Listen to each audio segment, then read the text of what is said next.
Assalamualaikum warahmatullahi taala wabarakatuh. Terima kasih sidang penonton masih lagi bersama dengan channel seadanya. Baiklah, telah zahir naskah e-buku percuma Keadilan untuk Tanah Melayu dan Melaya. Pembelaan bangsa, agama, tanah air. Dalam bahasa Inggeris dia In Defense of the Malay Rights of Passage dan beberapa perkara yang lain. Boleh PM dan mesej saya peribadi di profil ada nombor telefon bagi mendapatkan naskah e-buku berbentuk PDF percuma. Jadi saya bacakan nota bagi naskah pengenalan bahagian ini.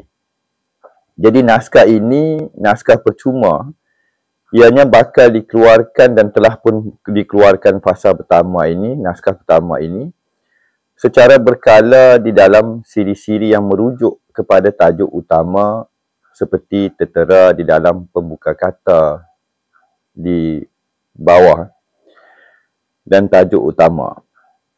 Jadi naskah ini bakal memaparkan hasil kajian bertulis, penulisan lisan, jejak warisan peribadi penulis selaku pengkaji sejarah bebas tanpa sebarang biaya daripada mana-mana pihak dan mewakili bangsa penulis, tanah air dan warisan tanah Melayu atau Melaya dalam kurungan. Siri-siri percuma ini adalah dikeluarkan bagi anak-anak bangsa, keluarga Melayu, datuk dan nenek, dan keluarga Melayu yang telah ditidakkan haknya dan tuntutan keadilan keluarga Melayu yang belum diadili dan diberikan keadilan yang sebenar-benarnya, berujuk yang pertama kepada hak asasi manusia.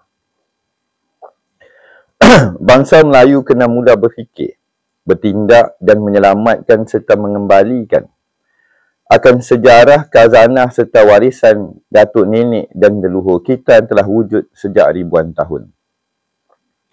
Bila mana bangsa Melayu berfikir semula, menilai, membuka, mengupas dan meletakkan kembali maruah, jati diri serta warisan dan hak sebenar anak-anak dan pusaka warisan bangsa dan tanah air ini sebelum diserang, dilumpuhkan serta diperkotak-katikkan dan dicatuk oleh penjajah dan sekutu mereka dan berbagai perjanjian yang tidak adil dan tak masuk akal serta tiada logikanya. Kerana apa? Kerana habis manis sipah dibuang. Bila mana penjajah telah mengaut segala harta karun tanah Melayu bersama dengan sekutunya dan kongsi, maka tanah Melayu dan seluruh negeri-negeri Melayu dilepaskan. Maka kita dikatakan dimerdekakan kerana tanah Melayu sudah tidak ada untung.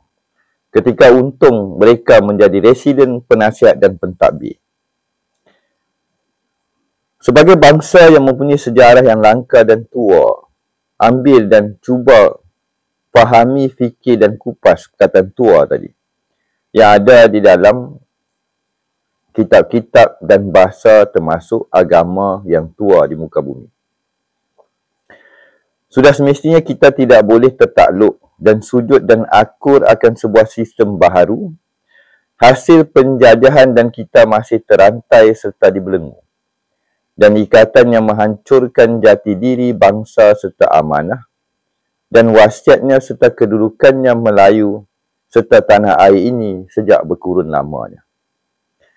Berbagai fakta dan maklumat serta hujahan bakal menyusul silih berganti dan pembentangan secara berterusan dan penambahbaikan akan sebab serta framework perjuangan terhadap kezaliman, penjajahan, penguasaan serta percaturan dan penjara hasil penjajahan yang belum selesai. Akan dimaklumkan, diberikan percuma, dibentangkan daripada masa ke semasa di dalam siri-siri berikutnya. Bila mana pembaca usai membaca naskah pertama, jika berminat dan sanggup berjuang bagi masa hadapan anak-anak bangsa dan tanah air serta bonda pertiwi, Bolehlah WhatsApp di dalam naskah e-buku tadi. Ada keahlian dan grup Telegram Gerakan Pembelaan Anak-anak Bangsa Warisan Pertiwi. Kita akan bersambung dalam babak keduanya nanti. Wabillahi taufiq wa hidayah. Assalamualaikum warahmatullahi taala wabarakatuh.